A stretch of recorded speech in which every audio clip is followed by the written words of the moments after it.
Hunting, fire, and symbolic behavior. Hunting and sharing food. Western philosophy has developed two opposing pictures of man in a state of nature. For Thomas Hobbes, humans were essentially violent, and it was only through the development of institutions that it was indeed possible for humanity to tame its destructive nature. Other philosophers, such as Jean-Jacques Rousseau, imagined a life of leisure and peace that was disrupted only by the development of social inequality. Prehistorians, however, have carried on this debate into the study of early hominins, and have actually used science in order to understand human behavior. And while some archaeologists view early hominins as killer apes, others envision societies of hunter-gatherers for millions of years sharing meat and other food. The hunted, not the hunter, the skull of an Australopithecine from Swartkrans, South Africa, with a puncture wound that matches the spacing of the lower canines of a leopard. Were we hunters, or were we, in fact, the hunted? As a young professor of anatomy in South Africa, Raymond Dart was the very first to identify the remains of an Australopithecine. Raymond Dart subsequently became convinced that Australopithecines used tools made of fractured pieces of bone. He labeled these tools the osteodontoceretic, or bone, tooth, and horn culture.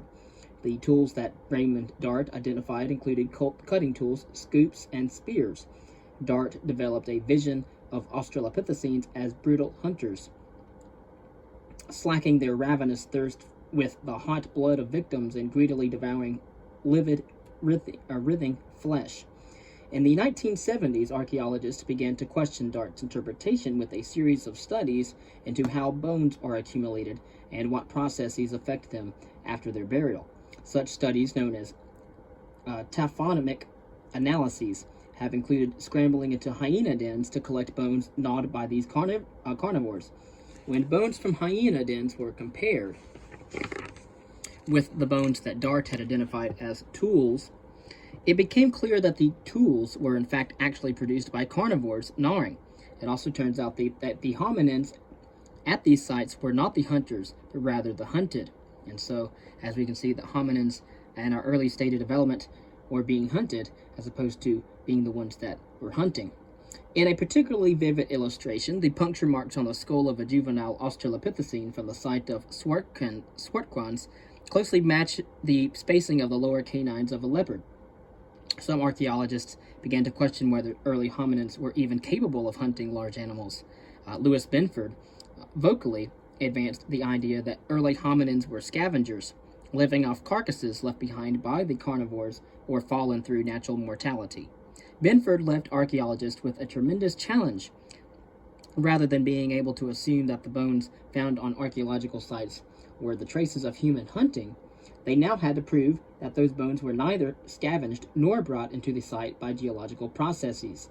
Before looking at the archaeological evidence, it is worth considering whether it is even plausible to think that early hominins were hunters. Here again, information from the study of wild populations of chimpanzees is extremely useful. There has long been a popular conception of chimpanzees as peaceful vegetarians, but we now know that this is far from the truth. Chimpanzees fight, often to the death, and they hunt as well. Absolutely, chimps, as well as us, are apex predators. The range of animals hunted by chimpanzees is quite limited, however, including small monkeys and very small antelope.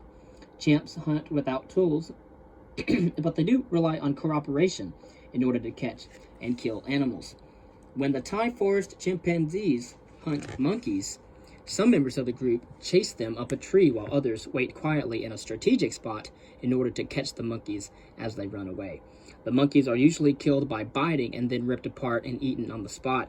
The hunters are males, and of course, the distribution of meat from the hunt seems to be an important element of how particular males gain dominance in a group. From the way chimpanzees hunt, it is safe to assume that early hominins might have hunted small animals. It should be kept in mind, however, that early hominins would have lacked the chimpanzees' prominent canine teeth and their ability to move rapidly through trees. What is most interesting about chimpanzee hunting is that it is a group activity, characterized by cooperation. It is likely that early hominins were capable of similar behavior. The problem posed by Binford is that the animal bones found on early hominin sites were not only of small animals, but also of mid-sized animals, such as antelope, and very large animals, including hippopotamuses and elephants. Could early hominins armed with choppers and flakes have taken down such animals, even if they were working cooperatively? Well, it turns out that it is very difficult to prove archaeologically that animals were hunted rather than scavenged. Perhaps the clearest evidence would be a site with the remains of a single animal carcass and stone tools. One such site is FLK North, or FLKN, in Olduvai Gorge, bed number 1. FLKN is a site with 6 distinct occupation levels. In the lowest level, the nearly complete skeleton of an extinct elephant was found together with a small number of choppers and flakes. At least one cut mark from a stone tool has been found on the elephant bones. Fragments of a wide range of smaller animals were also found concentrated in the area around the elephant skeleton. This is clearly a butchering site, but the Leakeys were uncertain to what degree the kill was planned. One possibility is that the elephant was deliberately driven into a swamp to be slaughtered. However, it is also possible that the hominins came upon an elephant carcass that they then scavenged for meat. And even at a site as seemingly simple as FLKN, it is not possible to determine with certainty that the hominins were actually hunting. Although the association of stone tools with the remains of a very large animal, such as elephants, might best be explained as the result of hominin scavenging, the same is not clearly the case for mid-sized to large animals. Field studies of the bones left behind after carnivores finish with a kill have raised a significant challenge to the theory that early hominins were scavengers. In general, these studies show that very little is left behind and that most of the carcass is consumed. If the early hominins were collecting the leftovers from the meals of lions and other carnivores, their yield would have been very small. The most promising studies of how early hominins acquired meat are analyses of the surface of the animal bones found on archaeological sites. If these bones are well preserved, they bear the marks of 3 distinct processes. The first being gnawing by carnivores, which leaves characteristic pit marks and serrations. It could be by other animals, could be by humans. We would have to examine the teeth marks on how human teeth marks differ from that of other animals. Then the second would be butchery with stone tools, resulting in clearly identifiable cut marks, which would be the Australopithecines or even the early Homo sapiens, the genus Homo. And then 3 would be smashing the bones in order to gain access to their marrow, which produces distinctive fracture patterns known as bulbs of percussion. By studying which bones show evidence of which kind of modification, researchers can develop a picture of meat processing that provides clues as to whether the animals were hunted or scavenged. Studies such as these point to a complex interaction among carnivores and early hominins. Of course, you could think possibly if you wanted to get meat, you could just wait until the hunters leave, and then you could scavenge the rest of the remains for yourself. But almost all early hominin sites with well-preserved bone surfaces produced evidence of carnivore gnawing, cut marks, and bulbs of percussion. The problem, therefore, is not whether both hominins and carnivores were involved in the formation of the recovered bone assemblage. Rather, the difficulty lies in determining the order of the events. Did carnivores kill the animals before hominins scavenged the remains? Or did hominins kill animals whose remains were then scavenged by hyenas or other carnivores? What was the role of smashing bones for marrow in this process? In the current state of research, the answer to these questions remains contentious. Some archaeologists, pointing to cut marks on the most meat-rich bones, have argued that hominins had access to fresh kills. This pattern would not be expected if hominins had access only to scraps of flesh that a carnivore had left behind. However, other scientists, emphasizing the frequency of carnivore gnaw marks on the midshaft of long bones, maintain that hominins scavenged bones mostly for marrow, and such a pattern fits with studies of bone damage found when carnivores deflesh carcasses. Then we'll go to harm-based/food sharing model, a model developed by Glenn Isaac that sees the sharing of meat at base camps as a fundamental part of the lives of early hominins. Did you know the site at Olduvai Gorge where a stone circle was found suggests evidence of a temporary structure built on a home-based site? We will talk about living floors and base camps. When chimpanzees hunt, they consume the meat on the spot. They do share parts of the carcass, and as ethologist Craig Stanford has written, the meat eating is about politics as well as nutrition. For chimpanzees, the sharing of the meat plays an important role in creating the social structure of the group. Modern human groups that subsist on hunting and gathering place a great emphasis on sharing. On the basis of research on the Kongsen hunter-gatherers of Botswana, ethnographers have found that sharing is the fundamental ethos of such societies.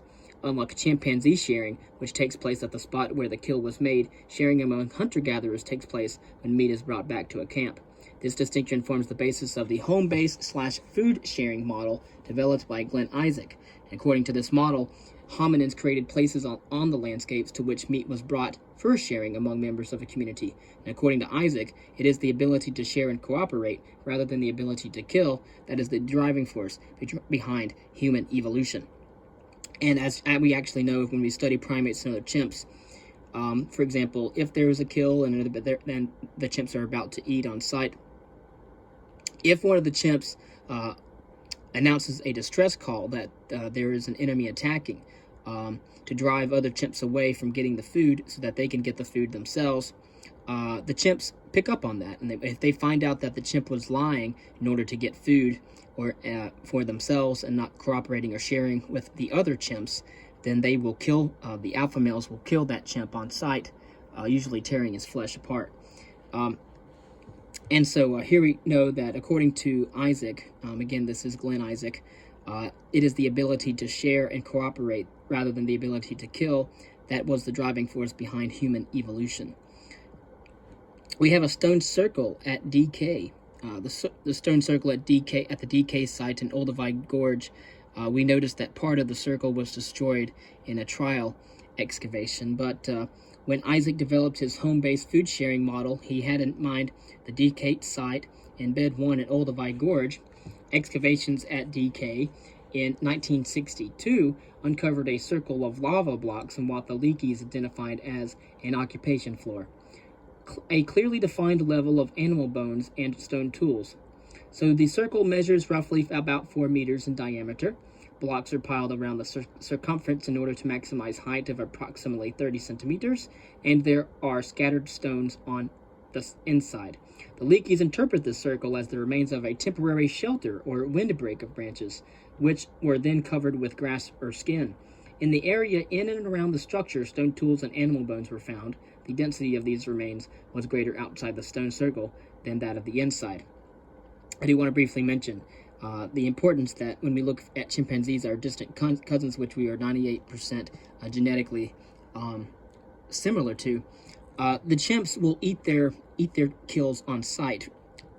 It is humans, however, we find that they drag the carcasses to a specific spot for sharing, and this is quite unique and interesting. That humans will go out, get food, come back to a precise location, and then share it amongst themselves. This is distinctly a human phenomenon. Very interesting to delve into the early behaviors of our genus. But anyways, the DK site at Olduvai Gorge offers a vivid picture of what an early hominin base camp would look like, and also suggests that these sites would have resembled the camps of modern human hunter-gatherers. However, there is, in some, need for caution. The stone circle at DK was found in a level immediately above the volcanic bedrock, the same material out of which the circle is constructed. The Leakeys note that the area immediately outside the circle is relatively clear of loose stones, which become more numerous, again, at a distance of approximately 2 feet, or 0.6 meters, from the outer circumference. Thus, the possibility that the stone circle is a natural feature cannot be completely ruled out. So the animal bones recovered from the DK site included the bones of mid and large-sized animals, with crocodile and turtle bones predominating. Reanalysis of the animal bones from the site suggests that carnivores played a major role in the accumulation of these animal remains. When we assess the archaeological evidence, as was the case with the distinction between hunting and scavenging, it appears that the answer to the question of which activities led to the concentrations of stone tools and animal bones found on archaeological sites is extremely complex. In some cases, the association of stone tools and animal bones is the result of geological processes, primarily transport by rivers or by streams. However, most other sites suggest an overlay of activities that took place at a single location. Such a situation is referred to as a palimpsest, an archaeological surface that is the result of multiple distinct occupations. A palimpsest exists on a site that was revisited on at least several occasions and is distinct from a base camp that a single group occupied continuously. From this perspective, the early hominin sites were built up over time at different butchery and meat processing events that took place. For example, at FLKN, the elephant butchery was distinct from the events that led to the deposition of the fragmentary remains of other animals. It is possible that the DK site is a palimpsest site rather than the base camp the Leakeys reconstructed. One problem with maintaining that DK is a base camp is that doubts have been raised about the evidence for the remains of a shelter at the site. Equally problematic is that the site is in close proximity to a source of fresh water, and so it seems unlikely that such an area, which would attract predators, would be selected as a place for sharing meat from kills. Obviously, if you're out near a river and you have a fresh kill, you want to be careful that other predators don't come and eat your kill, such as other predators that might have been in the area. If these sites were not base camps, then why did early hominins continuously return to the same spots on the landscape? The DK site is only one of a number of early sites with large concentrations of stone tools and animal bones. One possibility is that hominins were drawn by natural features such as tree cover that would have provided shelter from carnivores and scavengers. A man by the name of Richard Potts has suggested that stone tools might have been gathered at certain locations and carcasses dragged to those locations for processing. This is certainly possible, but it does not explain every case. For example, at FLKN, only a small number of stone tools were found. There is clear evidence, however, that early hominins moved stone tools around the landscape, and the same appears to be true for parts of animal carcasses. However, it is still not possible to demonstrate unequivocally that the animal carcasses were coming into base camps, where the members of hominin groups shared the meat in the fashion that is so characteristic of societies of modern hunter-gatherers. Fire and symbolic behavior. There is very little evidence for the controlled use of fire from Oldowan and Acheulean sites in Africa. In the Okote member at Kubifora, two round features roughly 1 meter in diameter are thought to be evidence of the use of fire. The soil in these circles is reddish in color, and the magnetic properties of the soil suggest that it was burnt. At the site of Chesowanja, Kenya, dated to 1.4 million years ago, again, has produced tentative evidence for the use of fire by early hominins. Lumps of burnt clay were found in the same context as stone tools and animal bones. So lumps of burnt clay in the same context as stone tools and animal bones. The excavators argue that these lumps are the remains of a hearth that has become broken up and dispersed. Because the possibility that the burnt clay was the result of natural fires cannot be ruled out, however, the lumps of clay from Chesowanja cannot be taken as unequivocal evidence that early hominins used fire, and so we don't know that they used fire. But at Wonderwork Cave, traces of wood, ash, burnt artifacts, and burnt bone shave have been identified in an Acheulean level dated to around 1 million years ago in an area over 30 meters from the cave entrance where natural fire would be unlikely to penetrate. The evidence from Wonderwork Cave provides the best evidence that already in the Acheulean hominins, they were transporting fire. But the role that fire played in the early hominin society remains subject to lively debate. Richard Wrangham has proposed that already 1.8 million years ago, hominins were dependent on cooked meat as a regular component of their diet. Yet the traces of fire in the early archaeological record are extremely rare, and it is hard to reconcile the sparse record with such a dietary dependence. At Wonderwork Cave, there is no evidence that hominins were intentionally producing fire at this site, as opposed to collecting and transporting fire. And so, The function of this early fire also remains unclear, and there is no evidence that the fire at Wonderwork was used to cook meat. In an intriguing study of modern hunter-gatherers, Polly Weissner has demonstrated how the use of fire fundamentally shapes human society. In her study with San hunter-gatherers in Botswana, she found differences in the conversations that took place around the fire and those that took place in other settings. Weissner describes night activities as one that steer away from attentions of the day to singing, dancing, religious ceremonies, and enthralling stories, often about known people. Weissner's study makes it clear that the impact of the use of fire extends far beyond nutrition. Her study was done in 2014. There is virtually no evidence for symbolic artifacts found in early Lower Paleolithic contexts.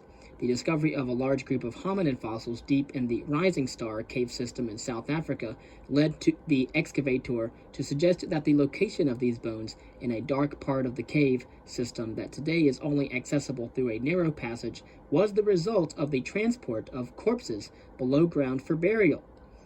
This was found in 2015. Unfortunately, the precise age of these fossils assigned to the new species Homo naledi has not yet been determined, but based on the morphology of these fossils, they are likely contemporary with that of early Homo erectus. If indeed it is true that this is an intentional burial context, Rising Star would provide very early evidence for ritual activity in Africa in the hominin lineage. However, it still remains to be determined whether taphonomic processes rather than intentional human action could account for the accumulation of bones in this complete, unique context.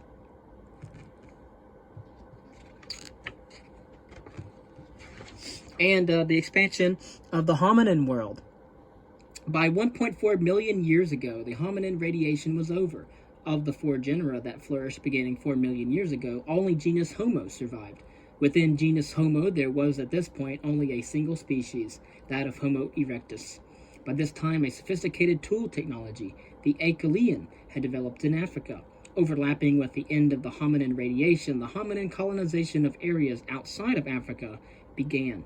In a dispersal event, a single species dramatically expands its geographic range. So a dispersal event is where a single species dramatically expands its geographical range and the range of ecological niches that it inhabits. By contrast, in an irradiation event, a wide diversity of new species evolves, each of which adapts to a particular ecological niche. What took place in the hominin lineage around 4 million years ago was a radiation. The first event of hominin dispersal began around 1.8 million years ago, soon after the first appearance of Homo erectus in Africa. What is the significance of the spread of Homo erectus beyond Africa? We need to be careful to avoid seeing this process through the lens of a heroic modern image of the explorer. The dispersal of Homo erectus does not track the paths of individual wanderers, rather it follows the expansion of populations into new ecological settings. What is it about Homo erectus that allowed this particular species to move into areas that other hominins did not occupy? Again, did Homo erectus possess some new ability that spurred its expansion? We will return to these questions at the end, but first we must follow the archaeological evidence for the timing of the dispersal. The site of Ubadia, I think it's Ubadia. The site of Ubadia is located south of the Sea of Galilee in Israel. The Sea of Galilee is part of the northern extension of the East African Rift Valley, and the setting of this site is not very different from that at Olduvai Gorge. When the site was in use, it was at the edge of a large freshwater lake in an area occupied by a wide diversity of mostly African species of animals. The stone tools from Ubadia also look much like the material from Olduvai. The lower part of the sequence includes tools characteristic of the Oldowan, including choppers and flake tools along with a small number of crude hand axes. Obadiah is dated between 1.4 million and 1.0 million years ago. The prehistoric sites of Dmanisi in the Republic of Georgia was discovered during the excavation of a medieval village. When the excavators were clearing out the cellars that had been dug into the ground by the site's inhabitants of the medieval world, they found bones eroding out of the earthen walls. A paleontologist identified the bones of fossils dating to around 1.8 million years ago. In the year 1994, a limited paleontological project began to recover more of these fossils, which, to the surprise of the excavators, included a Homo erectus mandible, or a jaw. This spectacular discovery was followed by the identification of stone tools on the site and the discovery of 3 fairly complete crania of Homo erectus. Dmanisi is widely accepted today as the earliest evidence of human occupation outside of Africa. The hominin occupation at Dmanisi is dated at between 1.85 and 1.77 million years ago. The nature of the hominin activity at Dmanisi remains unclear. None of the animal bones have signs of cut marks, and it does not seem likely that the hominins had anything to do with accumulating these bones. The stone tools are found widely dispersed on the site and are not found in association with the hominin and animal fossils. The fossils and some of the tools come from irregularly shaped pits in the soil. It is possible that these pits were formed by water action that created depressions into which hominin and animal carcasses tumbled. Alternatively, the pits could have been natural features, altered and used as dens by carnivores. And so, it could be other carnivores that were dragging human remains as well as other animal remains to this site. The site was located at the edge of a freshwater lake that would have been an ideal habitat for hominids, however. The stone tools found at Dmanisi are mostly simple flakes. There are none of the bifaces characteristic of the Acheulean industry. A small number of choppers have been found at the site. In East Asia, the discovery at Dmanisi is strong evidence for a hominin dispersal soon after the first appearance of Homo erectus in Africa, and is supported by recent research on the sites in China and Indonesia. Like Dmanisi, the East Asian sites in China and Indonesia have produced no evidence of Acheulean technology. The early dates for sites in China and Indonesia are currently the subject of heated debate. However, if these early dates hold up to scrutiny, they suggest that the initial dispersal of Homo erectus was a remarkably rapid event. Java. The first discovery of a Homo erectus fossil took place far from Africa at the site of Trinil on the Indonesian island of Java. The tree-nail fossil, discovered in 1892 by the Dutch paleontologist Eugene de Boy, created a sensation and much controversy. Many scientists were unwilling at the time to accept Du Bois' claim that he had found the missing link between apes and humans, and argued instead that the fossil was either an ape or a human. Of course, now we know that humans are, in fact, apes. Du Bois was so infuriated by the controversy that he stopped allowing researchers direct access to the fossils, keeping them locked in a safe in his office. Today, controversy again surrounds the Homo erectus from Java. There is little dispute about the taxonomic status of the fossils. All appear to belong to the species Homo erectus. The subject of contention now is the dating of the fossils, specifically those from the sites of Sangrian and Perning. These fossils are found in an early geological position within the Javan sequence known as the Upper Sangrian Formation. The date of this formation was long thought to be approximately 1 million years ago on the basis of paleomagnetism and the types of animal fossils found in the formation.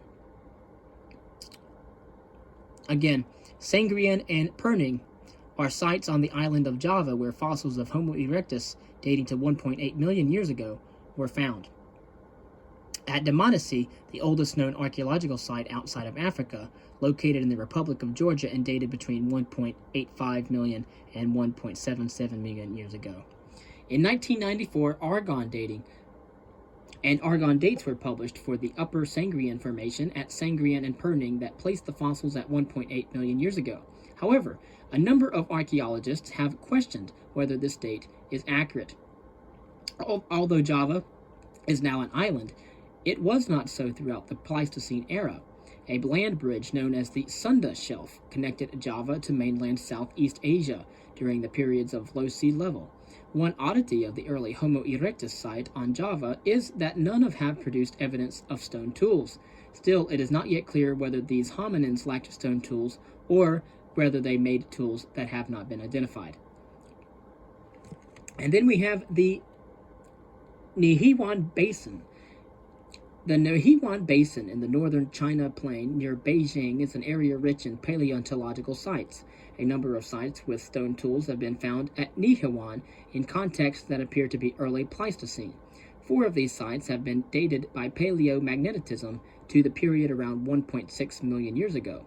The stone tools from the Nihiwan Basin are flakes, mostly made of poor raw material. Again, Nihiwan Basin is a location in northern China where there is a solid evidence of human occupation around 1.6 million years ago. The evidence from Ubadia and Dmanisi make it clear that the initial hominin dispersal took place soon after the first appearance of Homo erectus in Africa. If one accepts the early dates from Java, it would appear that the initial dispersal was widespread. Whether it is best to reconstruct a single migration or multiple migrations is open to question. It is quite possible that the dispersal of hominins to Java followed a southerly route across the Arabian Peninsula and around the Indian subcontinent. Such a route, however, would have required crossing the minor body of water known as the Straits of Bab el-Mandeb at the mouth of the Red Sea. It is particularly difficult to try to tie the hominin dispersal in with a particular climatic event. In a general sense, climatic instability might have played a role in the dispersal and the migration of the group of hominins. Another possibility is that some aspect of technology gave these hominins the ability to adapt to new environments. But clearly, this ability is not tied to any particular type of stone tool, as these elaborate tools are lacking in all of the early sites.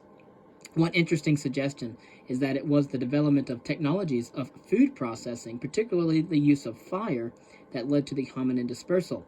However, to date, none of the early sites outside of Africa have produced evidence for the use of fire. Some archaeologists have suggested as an explanation for the dispersal of increased cognitive capacity of Homo erectus reflected in a larger brain, which might have led to the development of new forms of social organization. Clive Gamble has argued that before Homo erectus, the social organization of hominins required frequent face-to-face interactions. The cognitive ability of Homo erectus to retain information for increased periods of time allowed for the stretching of society in time and space, as the social group could then maintain its coherence even when individuals met infrequently. As a result, Homo erectus social groups would be able to survive in areas where seasonal scarcity forced the group to disperse across a wide territory during parts of the year. Groups of Homo erectus thus were able to survive in ecological niches that could not support earlier homin species. One can easily imagine how such wide-ranging social groups would discover new territories, perhaps as young adults explored the edges of the range of the core group, leading to its expansion into previously uninhabited areas. Again, the hominin radiation between 4 million and 2 million years ago included 4 distinct genera. The earliest evidence for walking upright is found in Australopithecus afarensis. Homo habilis is characterized by an increased brain size relative to that of early hominins. The earliest known Homo erectus dates between 1.9 million and 1.5 million years ago. Homo erectus is characterized by an increase in brain size capacity compared with Homo habilis. Chimpanzee tool use includes fishing for termites and breaking nuts with stone hammers and anvils. The earliest evidence for hominin stone tool manufacture is found at the Gona site in the Hadar region of Ethiopia, dated to around 2.5 million years ago. Analyses of stone tools from the site of Lokalili indicate that the manufacture of the earliest stone tools was a complex process. There is debate over whether early hominins gained access to meat by hunting or simply by scavenging. The home base or food sharing model suggests that meat sharing at base camps played an important role in the lives of early hominins. A stone circle that might have been the base of a hut was found at the DK site at Olduvai Gorge. This type of site is predicted by the home-based food sharing model. The earliest tentative evidence for the controlled use of fire was found at Cheshowanja, Kenya, a site dated to 1.4 million years ago. The earliest archaeological sites outside of Africa are Dmanisi, Georgia, 1.8 million to 1.7 million years ago, and Ubadia in Israel, 1.4 to 1.0 million years ago. Homo erectus fossils found on the Indonesian island of Java at the sites of Sangiran and Perning have been dated to 1.8 million years ago, but no other archaeological material has been found with these fossils. The oldest reliable evidence for human occupation of China is from the Nihewan Basin, dated to around 1.6 million years ago. Some questions might be, why is the period between 4 million and 2 million years ago referred to as the hominin radiation? Which hominin produced the earliest stone tools? What is the significance of the discoveries made at FLK North Olduvai Gorge?